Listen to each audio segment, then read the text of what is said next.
2. Confucius. 1. The Sage in Search of a State. Birth and Youth, Marriage and Divorce, Pupils and Methods, Appearance and Character, The Lady and the Tiger, A Definition of Good Government, Confucius in Office, Wander Years, The Consolation of Old Age. Kung Fu Tze, Kung the Master, as his pupils called Kung Chiu, was born at Chufu, in the then kingdom of Lu, in the present province of Shantung in the year 551 BC. Chinese legend, not to be outdone by any rival lore, tells how apparitions announced his illegitimate birth to his young mother, how dragons kept watch and spirit ladies perfumed the air as she was delivered of him in a cave. He had, we are informed, the back of a dragon, the lips of an ox, and a mouth like the sea. He came of the oldest family now in existence, for, the Chinese genealogists assure us, he was derived in direct line from the great emperor Huang Ti, and was destined to be the father of a long succession of Kungs, unbroken to this day. His descendants numbered 11,000 males a century ago. The town of his birth is still populated almost entirely by the fruit of his loins, or those of his only son, and one of his progeny is finance minister of the present Chinese government at Nanking. His father was 70 years old when Kung was born, and died when the boy was 3. Confucius worked after school to help support his mother, and took on in childhood perhaps that aged gravity which was to mark nearly every step of his history. Nevertheless, he had time to become skilled in archery and music. To the latter he became so addicted that once, hearing an especially delectable performance, he was moved to the point of vegetarianism. For 3 months he did not eat meat. He did not immediately agree with Nietzsche about a certain incompatibility between philosophy and marriage. He married at 19, divorced his wife at 23, and does not seem to have married again. At 22 he began his career as a teacher, using his home as a schoolhouse and charging whatever modest fee his pupils could pay. 3 subjects formed the substance of his curriculum: history, poetry, and the rules of propriety. A man's character, he said, is formed by the odes, developed by the rites, the rules of ceremony and courtesy, and perfected by music. Like Socrates, he taught by word of mouth rather than by writing, and we know his views chiefly through the unreliable reports of his disciples. He gave to philosophers an example seldom heeded: to attack no other thinker and waste no time on refutations. He taught no strict logical method, but he sharpened the wits of his students by gently exposing their fallacies and making stern demands upon their alertness of mind. When a man is not in the habit of saying, "What shall I think of this? What shall I think of this?" I can indeed do nothing with him. I do not open up the truth to one who is not eager, nor help out anyone who is not anxious to explain himself.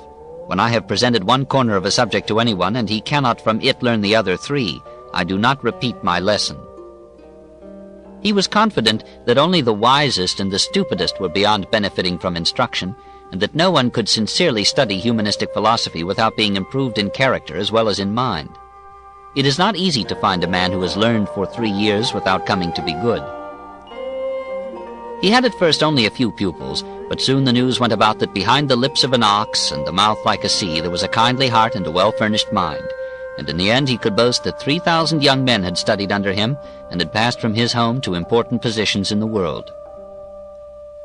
Some of the students, once as many as 70, lived with him like Hindu novices with their guru, and they developed an affection that often spoke out in their remonstrances against his exposure of his person to danger, or of his good name to calumny. Though always strict with them, he loved some of them more than his own son, and wept without measure when Hui died. There was Yen Hui, he replied to Duke Gai, who had asked which of his pupils learned best. He loved to learn. I have not yet heard of anyone who loves to learn as he did. Hui gave me no assistance. There was nothing that I said which did not give him delight. He did not transfer his anger. He did not repeat a fault. Unfortunately, his appointed time was short, and he died, and now there is not such another. Lazy students avoided him or received short shrift from him, for he was not above instructing a sluggard with a blow of his staff and sending him off with merciless verity. Hard is the case of him who will stuff himself with food the whole day without applying his mind to anything. In youth not humble as befits a junior, in manhood doing nothing worthy of being handed down, and living on to an old age, this is to be a pest. He must have made a queer picture as he stood in his rooms, or with nearly equal readiness in the road, and taught his disciples history and poetry, manners and philosophy. The portraits that Chinese painters begot of him show him in his later years with an almost hairless head, gnarled and knotted with experience, and a face whose terrifying seriousness gave no inkling of the occasional humor and tenderness, and a keen aesthetic sensitivity that made him human despite his otherwise unbearable perfection. One of his music teachers described him as he was in early middle age. "I have observed about Chung-ni many marks of a sage. He has river eyes and a dragon forehead, the very characteristics of Huang Ti. His arms are long, his back is like a tortoise, and he is 9 Chinese feet 6 inches in height.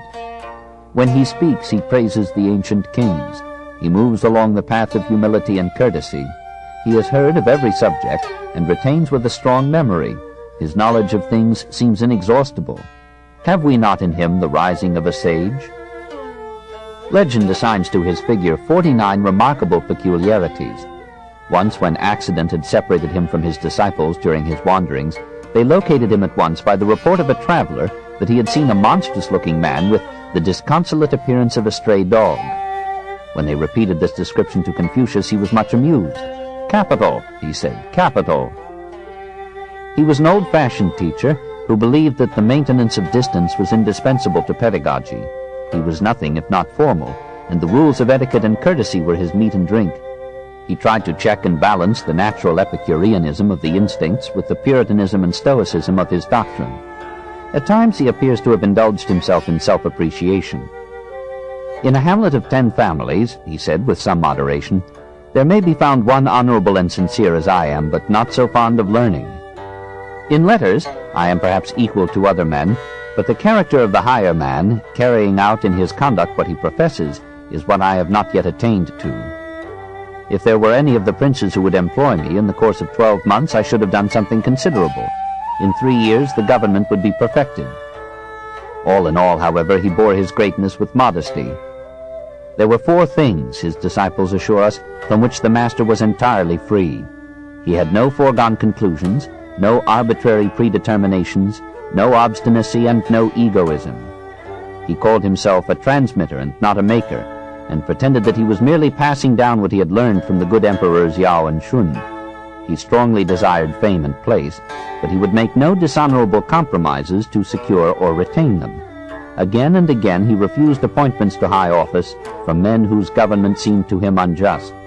A man should say, he counseled his scholars, "I am not concerned that I have no place. I am concerned how I may fit myself for one. I am not concerned that I am not known. I seek to be worthy to be known." Among his pupils were the sons of Mang He, one of the ministers of the Duke of Lu. Through them Confucius was introduced to the Zhou court at Luoyang, but he kept a modest distance from the officials, preferring, as we have seen, to visit the dying sage Lao Tse. Returning to Lu, Confucius found his native province so disordered with civil strife that he removed to the neighboring state of Tsi, accompanied by several of his pupils. Passing through rugged and deserted mountains on their way, they were surprised to find an old woman weeping beside a grave. Confucius sent Tse Lu to inquire the cause of her grief. "My husband's father," she answered, "was killed here by a tiger, and my husband also, and now my son has met the same fate." When Confucius asked why she persisted in living in so dangerous a place, she replied, "There is no oppressive government here." "My children," said Confucius to his students, "remember this: oppressive government is fiercer than a tiger." The Duke of Tsi gave him audience and was pleased with his answer to a question about good government. "There is good government when the prince is prince and the minister is minister, when the father is father and the son is son." The Duke offered him for his support the revenues of the town of Linqiu, but Confucius refused the gift, saying that he had done nothing to deserve such remuneration. The Duke was minded to insist on retaining him as an adviser, when his chief minister dissuaded him. "These scholars," said Gan Ying, "are impractical and cannot be imitated. They are haughty and conceited of their own views, so that they will not be content in inferior positions. This Mr. Kung has 1,000 peculiarities. It would take generations to exhaust all that he knows about the ceremonies of going up and going down." Nothing came of it, and Confucius returned to Lu to teach his pupils for 15 years more before being called into public office. His opportunity came when, at the turn of the century, he was made chief magistrate of the town of Chengtu. According to Chinese tradition, a veritable epidemic of honesty swept through the city. Articles of value dropped in the street were left untouched or returned to the owner. Promoted by Duke Ting of Lu to be acting superintendent of public works, Confucius directed a survey of the lands of the state and introduced many improvements in agriculture. Advanced again to be minister of crime, his appointment, we are told, sufficed of itself to put an end to crime. Dishonesty and dissoluteness, say the Chinese records, were ashamed and hid their heads. Loyalty and good faith became the characteristics of the men, and chastity and docility those of the women. Strangers came in crowds from other states. Confucius became the idol of the people. This is too good to be true, and in any case proved too good to endure. Criminals put their hidden heads together, no doubt, and laid snares for the master's feet. Neighboring states, say the historian, grew jealous of Lu and fearful of its rising power. A wily minister of Qi suggested a stratagem to alienate the Duke of Lu from Confucius. The Duke of Qi sent to Ting a bevy of lovely sing-song girls, and 120 still more beautiful horses. The Duke of Lu was captivated, ignored the disapproval of Confucius, who had taught him that the first principle of good government is good example, and scandalously neglected his ministers and the affairs of the state. "Master," said Tse Lu, "it is time for you to be going." Reluctantly, Confucius resigned, left Lu, and began 13 years of homeless wandering. He remarked later that he had never seen one who loves virtue as he loves beauty, and indeed, from some points of view, it is one of the most culpable oversights of nature that virtue and beauty so often come in separate packages. The master and a few faithful disciples, no longer welcome in his native state, passed now from province to province, receiving courtesies in some, undergoing dangers and privations in others. Twice they were attacked by ruffians, and once they were reduced almost to starvation, so that even Tse Lu began to murmur that such a lot was hardly appropriate to the higher man. The Duke of Wei offered Confucius the leadership of his government, but Confucius, disapproving of the Duke's principles, refused. Once, as the little band was traveling through Tsi, it came upon two old men who, in disgust with the corruption of the age, had retired like Lao Tse from public affairs and taken to a life of agricultural seclusion. One of them recognized Confucius and reproached Tse Lu for following him. "Disorder, like a swelling flood," said the recluse, "spreads over the whole empire. And who is he that will change it for you? Rather than follow one who withdraws from this state and that state, had you not better follow those who withdraw from the world altogether?" Confucius gave much thought to this rebuke, but persisted in hoping that some state would again give him an opportunity to lead the way to reform and peace. At last, in the 69th year of Confucius, Duke Gai succeeded to the throne of Lu and sent 3 officers to the philosopher, bearing appropriate presents and an invitation to return to his native state. During the 5 years of life that remained to him, Confucius lived in simplicity and honor, often consulted by the leaders of Lu, but wisely retiring to a literary seclusion and devoting himself to the congenial work of editing the classics and writing the history of his people. When the Duke of Shi asked Tse Lu about his master, and Tse Lu did not answer him, Confucius, hearing of it, said, "Why did you not say to him, 'He is simply a man who in his eager pursuit of knowledge forgets his food, who in the joy of its attainment forgets his sorrows, and who does not perceive that old age is coming on?'" He consoled his solitude with poetry and philosophy, and rejoiced that his instincts now accorded with his reason. "At 15, he said, I had my mind bent on learning. At 30, I stood firm. At 40, I was free from doubt.